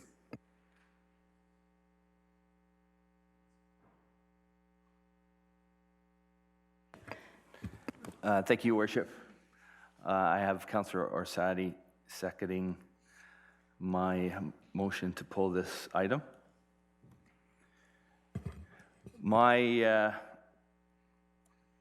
Had some concerns in the planning meeting about this recommendation, and I reached out to staff to get a little bit of history on the property. And if you look at the property, there's a distinctive corner notched out of the property. And as a farmer, the way I understood lot severing for a landowner, it used to be that you could only sever a lot off for retirement purposes, and you couldn't do it on a size of property less than 40 hectares, which is 100 acres. Staff reported back to me saying that the lot that had been severed off the corner of that property happened in the early 80s, and it would have followed that official plan. So if that official plan were in effect today, this recommendation would not have been allowed. The official plan changed after that, and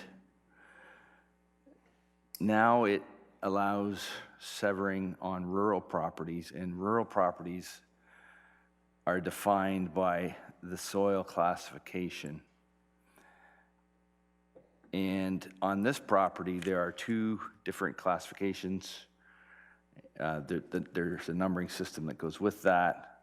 One being land with 0 limitations for agricultural growth, and then all the way down to 7. It's a rural classification if it's a 5 or 5, 6, or 7. So on this property, there's a 5 and a 1. So that's where, as a farmer, I have some concerns about how these classifications affect our planning. We live in Innisfil, and we always appreciate the ruralness of it. So I do not see how this is good planning to ask for another severance on a property that, in an older official plan, would not be allowed. And to top that off, where they are asking for 2 severances. For anyone to drive by that property and notice where the line between a Class 1 and a Class 5, there's a huge difference between that. As a farmer, I can't do that. And I would challenge anyone else to be able to see where that line is.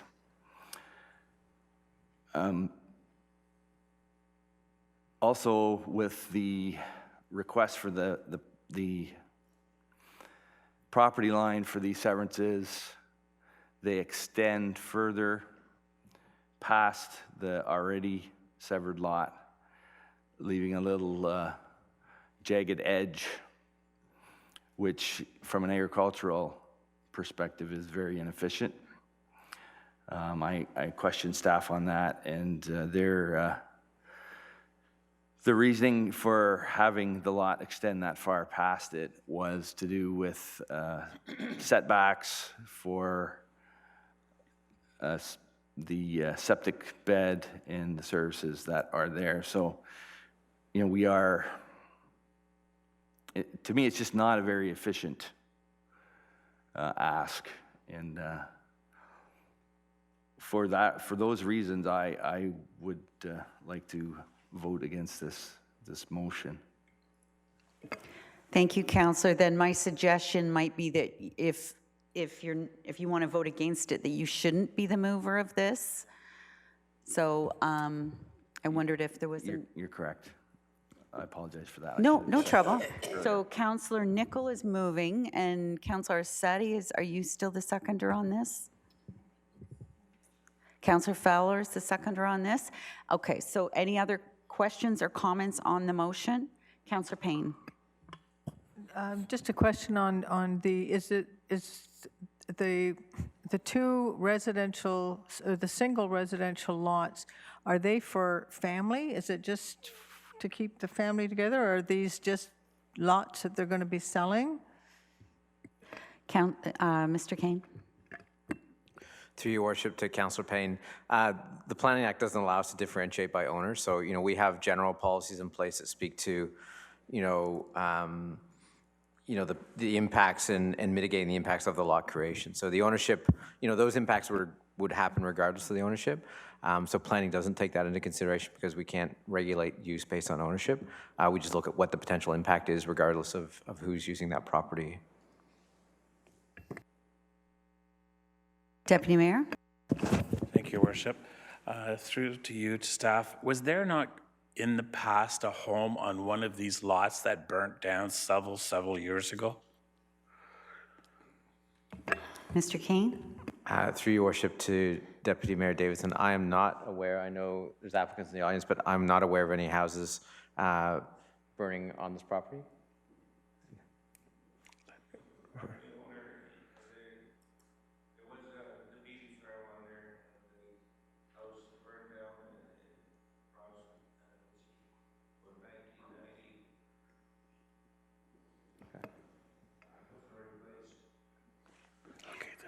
Thank you, sir. Deputy Mayor? Okay, so was that on which of those two lots that I looked at on the map was the home previously on? Because if there was a home there previously, then there should be no problem putting a home there today. And if that home previously is on what they call agricultural 1, I can see your concern because agricultural 1, 2, and 3 are most important land pieces for growing. But once you go past 3, 4, 5, 6, and 7, there's less growing capability on that land. Correct me if I'm wrong, but I know when we were dealing with the Barrie annexation, that was a strong point. So first of all, if there was a home, was it on the A rating or this 5 rating? And we know Zone 5 is not as farmed as regularly as Zone 1, so can we get that clarification? Mr. Kane? Through your worship to Deputy Mayor Davidson, based on the aerial photography and the information I just learned here, that the reestablishment of the farmhouse would be on the higher class soils. That farmhouse could be reestablished as long as it was accessory to the agricultural uses on that site. And then, if council were to approve the rezoning, and if the Committee of Adjustment were to approve the 2 lot creations, then there'd be 2 additional rural residential properties permitted on those newly created lots. Any other questions? Councillor Seti? Thank you. Mr. Kane, if you can just explain the strip development or ribbon development, and just looking at this as like continuing along a road that's going to have a lot of traffic with individual driveways, whereas if this is, so if I'll start from there. Thank you. Through your worship to Councillor Sadi. Yeah, the strip development policy in the county official plan is to prohibit and discourage these rural landscapes from just basically stacking up house after house after house after house that are not agriculture related. So the policy in the county official plan is that you can't have any more than 3 non-farm lots within a 200-meter section. So in this case, the way that it is laid out now, the proposed rezoning and ultimate applications for the severance would be meeting that policy of not contributing or not exceeding that definition of strip development. So there would be 3 dwellings within that 200-meter strip, but it wouldn't be exceeding more than 3 based on the existing conditions. Councillor Ices and then Councillor Seti. Thank you, Your Worship. So those three houses within 200 meters, the remaining parcel of land, could there be a house built on that? Through your worship to Councillor Ices, the answer is yes and no. In the context of reestablishing the existing farmhouse as an accessory dwelling to the agricultural uses on that site, there could be additional house, farm-related house on that property. Where they chose to put that house, we wouldn't know at this point in time. The second part of that question is could there be another lot created and severed and another, non-farmhouse be put on there fronting the 7th? The answer to that would be no. It wouldn't meet the definition of strip development. It would exceed that. And at the same time, the provisions of the bylaw build in a minimum lot area so that any new lot creation isn't possible with the minimum lot area that we've required. So if they came back to carve off another piece, they wouldn't meet the minimum lot area requirements for that parcel, and therefore that would be another hurdle to trying to put another severance on this property. Councillor Ices, then Councillor Sadi. I'm wondering about the definition of a farm-related house. Sorry, I should have said, I would use the term accessory dwelling before I was interplaying the term. So, a house that supports the principal operation of the farm on that property. So you can't have a house that's not related to the operation of that farm. That house has to be related to the operation of that agricultural property. Councillor Sadi. Thank you. Without going back through all these drawings again and making notes. So the property currently is agricultural general and environmental protection.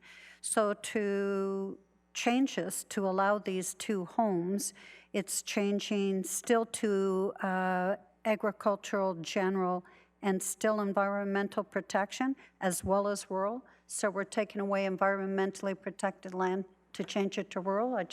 If you could just help me to understand on that one, please. Sure, I can do that. The existing conditions right now on the site is a mix of agricultural zone and environmental protection zone. Right now, there's a thin ribbon of environmental protection zone, towards the 7th, reflecting, that strip of vegetation. I'm not sure if you're looking at it in a photograph anywhere, but there is a strip of vegetation towards the 7th line.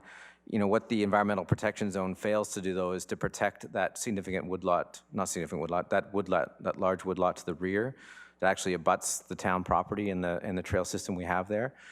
So at the moment, that's sitting in an agricultural zone. So one of the benefits of this application is that it's still going to maintain those two zones, but what it will do is better reflect the actual uses happening on that site. So that EP zone will extend to that piece of woodlot to the rear to better protect for its ultimate, to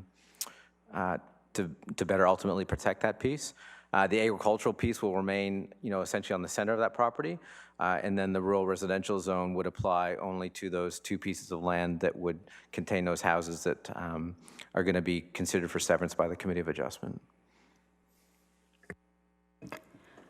I'm going to make a quick comment here, and I don't always speak planner. I don't always understand the rule of the life of a planner, or why we get to where we get to.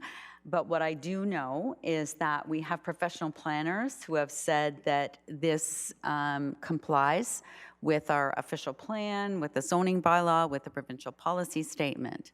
So if our staff planners say that it meets that and they're recommending approval, and we choose not to approve, then no doubt the applicants would appeal, and our only recourse at that point would be to go out and hire external planners to defend us, because our own planners they would be called to witness for the applicant versus working for us, because we have contrary opinions.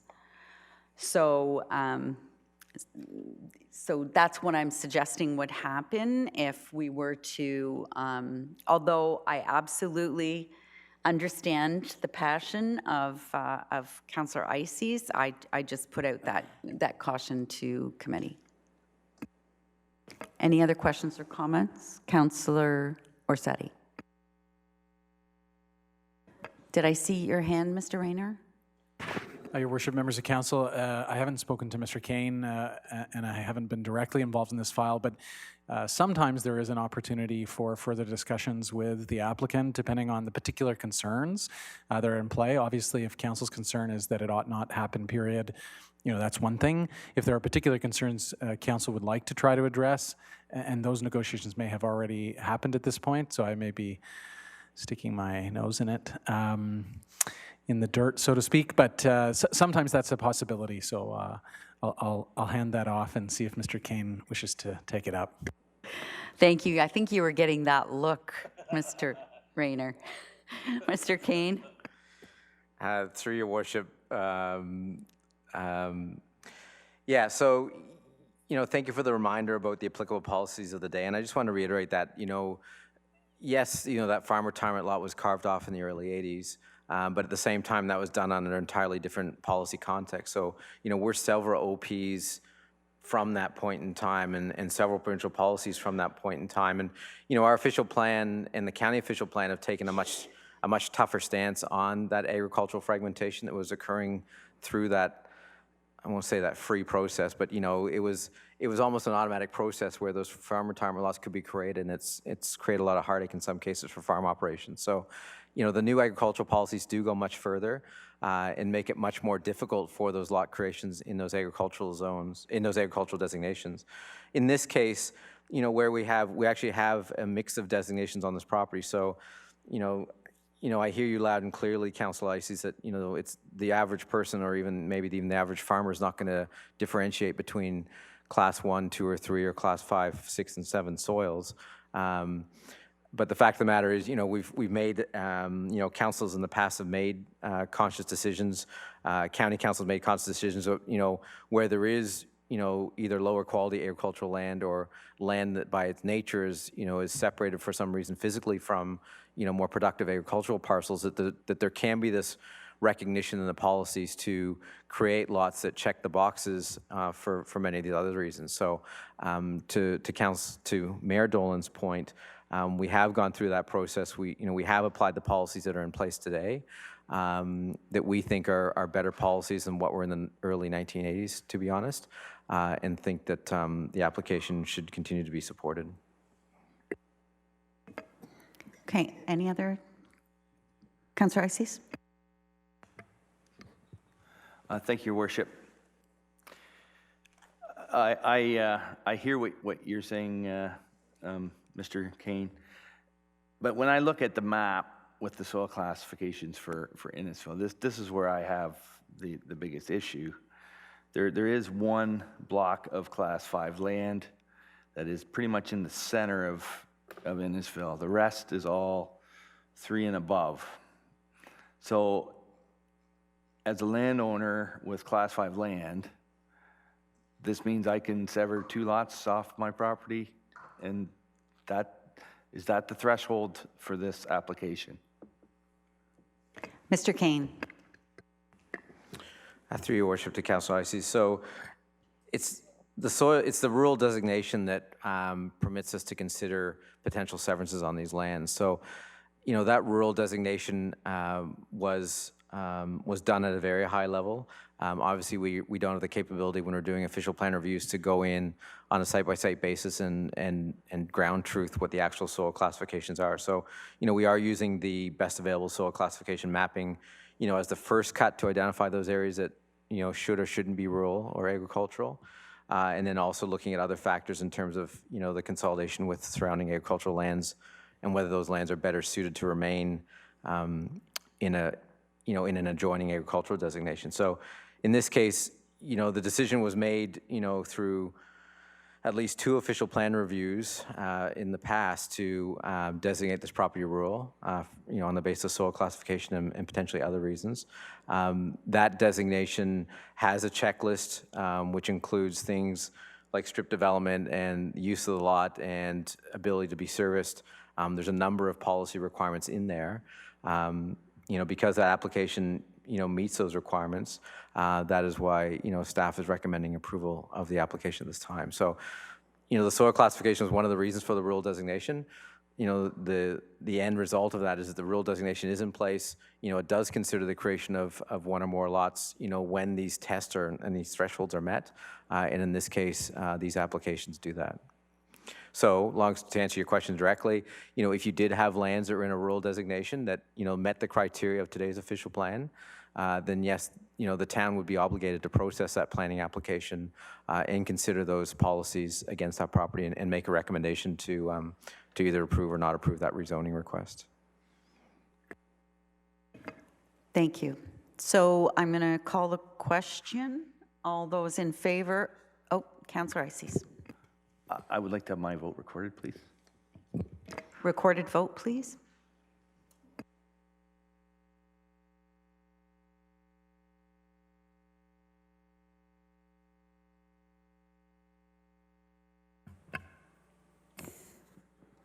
Thank you, Your Worship. So I will start with the requester for the recorded vote and move alphabetically, ending with the Deputy Mayor and finally yourself. And I'll mark Councillor Waters as absent. So Councillor Ices? Opposed. Councillor Fowler? For. Councillor Nicol? For. Councillor Sadi? In favor. Councillor Payne? In favor? Councillor Van Berkel? In favor. Deputy Mayor Davidson? In favor. And Your Worship? In favor. And that is carried. Thank you, Mr. Clerk. Next item on the agenda is the RISE recommendation. So we rise back to formal council. And that's moved by Councillor Nicol and seconded by Councillor Van Berkel. All those in favor? That's carried. Next item on the agenda is the consideration of the adoption of the recommendations that we've just worked on. Councillor Fowler, Deputy Mayor Davidson, all those in favor? That's carried. And we have a notice of motion, so we'll be looking to present that on October the 23rd, and it's printed in your agenda. Announcements. Members of council, Councillor Nicol. Thank you, Your Worship. I've been pretty quiet tonight, so I thought I'd just share a few things that have been going on the last couple of weeks. This past Saturday, I attended the Innisfil Fire Pancake Breakfast in Cookstown. I spent a day along with Councillor Waters attending the Essentials of Municipal Fire Protection hosted or put on by the entire fire marshals, hosted at Station 2. It occurred to me during that I have a 16-year-old smoke detector in my house, so I have replaced that. I would strongly recommend that everybody does as well. Watching the videos there and learning what a minute or two could do with the warning of a fire would be greatly needed for everybody. I do have an electronic copy of the 170 pages, if any member of council would like, the Essentials of Municipal Fire Protection. And tomorrow, Wyatt and I are actually entering our pumpkin for the Farmers Market Pumpkin Contest. And I will be barbecuing at the Cookstown Chamber Bonanza, October 26th from 11 till 1. And just a reminder, the annual soup contest for raising money for sleeping children around the world is on October 27th from 12 till 2 at the Guildford Hall. That's it. Thank you very much for that. Seeing it's Fire Prevention Week, I'm glad you brought that forward. Any other announcements? Councillor Ices. Thank you, Your Worship. I had been in contact with Mr. Malcolm from In Services regarding the new process that the town now has in its septic waste facility. The list to grow system that we've heard about, it is finally operational. This is where it's a proprietary system that the town of Innisfil has undertaken that changes the biosolids into a very highly usable nutrient base for crops. And I'm happy to report that some of that high-value nutrients have been spread on some farm fields in Innisfil recently. So that's really exciting news.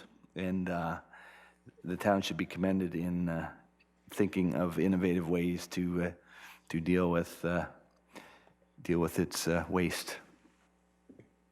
Thank you, Councillor. Any other announcements? Councillor Ossati. Thank you, Your Worship. Just on Saturday, October 19th, Lakeshore Library is having their craft and book sale from 10 a.m. to 2 p.m. Thank you. Any other announcements? I have just a couple. First of all, I wanted to commend the superhero Barry Vickers, our CBO, for co-chairing the Ontario Building Official Association's conference. I'm sure it was a lot of work on top of your daily duties, and I heard nothing but good comments. I was able to attend and bring greetings on behalf of the town at that conference, and enjoyed doing that very much. And it's great to see you take a leadership role in such an important organization in Ontario. While I was there, went to visit, as I mentioned earlier, Mayor Soever, and was a guest speaker at the Blue Mountain Citizens Forum on the Tuesday, and they were thrilled to hear about our innovative transit solution, and they're very excited about trying to model it in Town of the Blue Mountains, and they were excited to hear about it. They also told me about traffic problems that they have. They told me about park problems that they have, and they told me about short-term accommodation and Airbnb problems that they had. So if misery likes company, understand that that we have similar issues across the province. I also attended the celebration of life for Helen Bolesky. Helen Bolesky is the wife of former councillor Joe Bolesky that sat here on council for many years and passed on our town's condolences to him and his family. I attended also the Senior Wish Birthday Bash yesterday. It's the second annual birthday bash for residents at Sandy Cove Acres who are 80 years and older, and had a wonderful time serving cake and ice cream to the residents. I'm going to try to give Councillor Nickel and Wyatt a run for their money in the pumpkin carving contest and in the soup contest. And I would just like to end by wishing everybody a wonderful Thanksgiving weekend. Enjoy some downtime and be thankful for all the blessings that we have here in Innisfil. Any other announcements from staff? Seeing none, then we'll move for the confirming bylaw. So moved by Councillor Van Berkel and seconded by Councillor Payne. All those in favor? An adjournment moved by Councillor Nickel, seconded by Councillor Fowler. All those in favor? That's carried. Thank you to staff. Thank you for those of you who came out to, and thanks for those online for coming to